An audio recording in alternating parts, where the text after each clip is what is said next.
18 साल बाद पाकिस्तान ने समंदर में तेल और गैस के सबसे बड़े कार्ड खेल दिए हैं। 23 ऑफशोर ब्लॉक्स नीलाम, बड़ी बैनुल-अक़वामी कंपनियां वापस और सिंध से 1100 बैरल योमिया नई पैदावार का आगाज हो चुका है। तो सवाल यह है कि क्या वाकई पाकिस्तान के समंदर में अरबों डॉलर का खजाना छुपा हुआ है या ये सिर्फ एक और उम्मीद की कहानी है। पाकिस्तान की तारीख में पहली बार एक साथ इंडस ऑफशोर और मकरान ऑफशोर बेसन में बड़ी एक्सप्लोरेशन शुरू हो रही है। मारी एनर्जीज, OGDCL, PPL और तुर्क कंपनियों समेत कई बड़े प्लेयर्स मैदान में उतर चुके हैं। लेकिन साथ साथ खतरा भी बड़ा है, क्योंकि ऑफशोर तेल और गैस की तलाश महंगी, रिस्की और जियोपॉलिटिकल मुकाबले से भरी होती है। आज हम हाइप नहीं, डेटा, इम्कान और खतरात देखेंगे। पाकिस्तान ने 2000 की दहाई में समंदर में एक्सप्लोरेशन शुरू की थी, लेकिन अक्सर कुएं नाकाम रहे। सबसे नुमाया नाकामी कैकरा 1 ने पूरी इंडस्ट्री को पीछे धकेल दिया। इसके बाद तकरीबन 2 दहाइयों तक ऑफशोर एक्सप्लोरेशन रुकी रही। अब 2025 में 23 ऑफशोर ब्लॉक्स की तारीखी नीलामी कामयाबी से मुकम्मल हुई है। 18 साल बाद समंदर की तरफ ये मोड़ मामूली बात नहीं है। इसके पीछे मुआशी दबाव, तवानाई की कमी और आलमी ताकतों की दिलचस्पी शामिल है।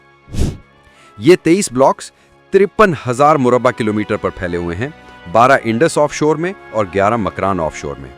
अहम बात यह है कि मारी एनर्जीज को 23 में से 18 ब्लॉक्स बतौर ऑपरेटर मिले हैं और तुर्की, यूनाइटेड एनर्जी और फातिमा पेट्रोलियम जैसे गैर मुल्की पार्टनर्स शामिल हैं। जब मकामी कंपनियां लीड होंगी और गैर मुल्की कंपनियां पार्टनर होंगी, जिससे स्मार्ट पावर शेयरिंग, ज्यादा सरमायाकारी और कम खतरा होगा। सरमायाकारी $1 अरब तक का इम्कान है, मगर रिस्क 100% मौजूद होगा। इब्तदाई काम पर कम से कम $80 मिलियन खर्च होंगे, लेकिन अगर ड्रिलिंग आगे बढ़ी तो सरमायाकारी 750 मिलियन से $1 अरब तक जा सकती है। ये high risk high reward game है। अगर तेल या गैस मिला तो पाकिस्तान की दरामद कम, डॉलर प्रेशर कम, एनर्जी बहरान में बड़ी कमी।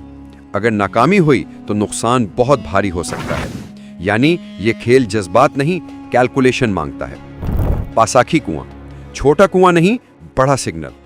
OGDCL के मुताबिक सिंध के जिला हैदराबाद के पासाखी 14 कुएं से योमिया 1100 बैरल तेल की नई पैदावार शुरू हो चुकी है। ये पाकिस्तान की टोटल जरूरियात के मुकाबले में छोटा है, मगर ये सिग्नल बड़ा है कि ऑनशोर फील्ड्स अभी भी पोटेंशियल रखती हैं और कंपनियां एक्सप्लोरेशन पर वापस एतमाद बना रही हैं। गेम चेंजिंग कहां होगी? जमीनी नहीं, समंदरी ड्रिलिंग में। अगर समंदर में 2-3 बड़े कामयाब कुएं भी मिल जाते हैं तो पाकिस्तान की एनर्जी और मईशत दोनों की ट्रेजेक्ट्री बदल सकती है। लेकिन इसी के साथ वार्निंग, ऑफशोर ड्रिलिंग में हमेशा सियासी मुकाबला, आलमी दबाव, कॉरपोरेट मफादात और पहले फायदा किसको मिलेगा की जंग शामिल होती है। असल सवाल ये नहीं है कि खजाना है या नहीं, असल सवाल यह है कि अगर मिला तो इसे अवाम को फायदा कैसे पहुंचेगा।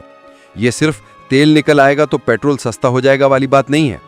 ये फैसला करेगा कि अगले 5 से 10 साल में पाकिस्तान कारोबार के लिए सस्ता मुल्क बनेगा, नौजवानों को एनर्जी सेक्टर में नौकरियां मिलेंगी, डॉलर का प्रेशर कम होगा या नहीं। यानी ये मामला हर पाकिस्तानी और हर कारोबारी शख्स को छूता है। समंदर के नीचे अरबों डॉलर का खजाना हो भी सकता है और नहीं भी, लेकिन एक बात तय है, पाकिस्तान ने 18 साल बाद तारीख का सबसे बड़ा एनर्जी फैसला कर दिया है। अब देखना यह है कि यह गेम पाकिस्तान का मुस्तकबिल बदलेगी या चंद हाथों की जेब भरकर खामोशी में डूब जाएगी।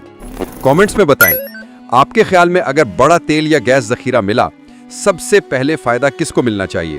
हुकूमत, कंपनियां या आवाम?